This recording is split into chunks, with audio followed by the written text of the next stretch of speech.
रस्त्यावरील श्वानांसाठी आज ठाण्यात प्राणीप्रेमींचा आवाज बुलंद झालाय। Citizen for animal protection foundation आणि डॉग मंत्रा या संस्थांच्या वतीने शनिवारी उपवन तलाव ठाणे येथील एम्पी थिएटर येथे शांततापूर्ण जमाव आयोजित करण्यात आला होता। या शांतता आंदोलनातून ठाणेकरांनी करुणा, मानवता आणि न्यायाची हाक दिली। प्राणी कल्याणाकडे भारताची वाटचाल ही जबाबदारी व काळजीने परिपूर्ण असावी हा संदेश या आंदोलनातून देण्यात आलाय। सर्वोच्च न्यायालयाने दिलेल्या आदेशाविरोधात दिल्लीच्या धर्तीवर मुंबईमध्ये प्राणीप्रेमींनी करुणेचा आवाज बुलंद केला होता।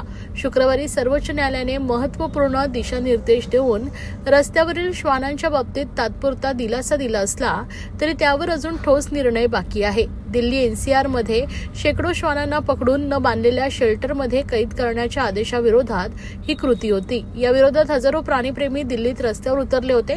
या प्राणीप्रेमींच्या समर्थनार्थ आज ठाण्यात शांततापूर्ण जमाव करून एक रॅली देखील काढण्यात आली। कॅप फाउंडेशनचे सुशांत तोमर आणि डॉग मंत्राचे आकाश शुक्ला म्हणाले की सर्वोच्च न्यायालयाकडून हा तात्पुरता दिलासा असला तरी खरी उपाययोजना लसीकरण, नसबंदी आणि जनजागृती ही आहे।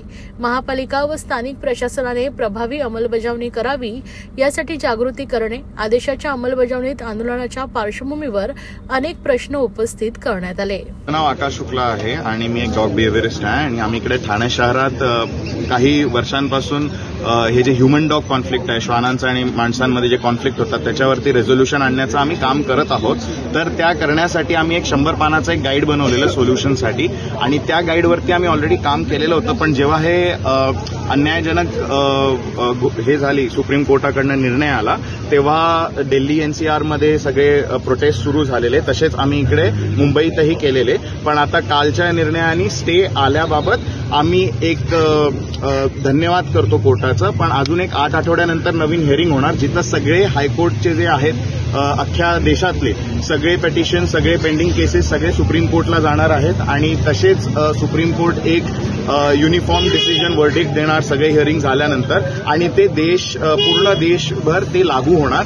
तसेच आमचे इकडे आव्हान आहे ठाणे शहरात आणि आपल्या स्टेटला, कारण आम्हाला हे करण्यात आलेलं आहे की आम्ही एक प्रेसिडेन्स जर चांगला सेट केला, जे आम्ही ठाणे शहरात करत होतो, जर हे स्टेट वाईड इम्प्लिमेंट झालं आणि हे सोल्युशन आम्ही लोकांपर्यंत पोहोचवले, जे आहे मास अवेअरनेस, मास वॅक्सिनेशन आणि mass sterilisation, focusing on mass awareness, जर हे जनजागरूकताचे विषय लोकांपर्यंत पोहोचले, एस्पेशली सोसायटीजमध्ये आणि मुलांकडे, शाळेंमध्ये, कारण सगळ्यात जास्त चावण्याची घटना शाळेत मुलांसोबत होतात, म्हणून मुलांकडे हे पोहोचणं खूप गरजेचं आहे। आणि हे आमचं आव्हान आहे सगळ्या टॉप अथॉरिटीशी की इम्प्लिमेंटेशनची नोंद करावी आणि ह्याला इम्प्लिमेंट सगळीकडे करावं आपल्या स्टेट वाईड आणि आपण कोर्टात हा केस जिंकू। तर ज्या प्रकारे कुत्रे चावण्याच्या घटना ज्या आहेत ते वारंवार घडताना पाहायला मिळत आहेत, रेबीजच्या संख्या देखील वाढलेल्या आहेत, इंजेक्शन जे आहेत ते ग्रामीण भागात उपलब्ध होत नाहीयेत, त्याकडे कशा सो त्याकरता आपल्याला वॅक्सिनेशनचे रिसोर्सेस वाढवायला लागेल। पण फक्त वॅक्सिनेशनचे रिसोर्स वाढवून उपयोग नाही, जो कोल्ड चेन आपण म्हणतो, जे वॅक्सिनेशन स्टोरेज असतं ते बऱ्याचशा वेळी होत नाही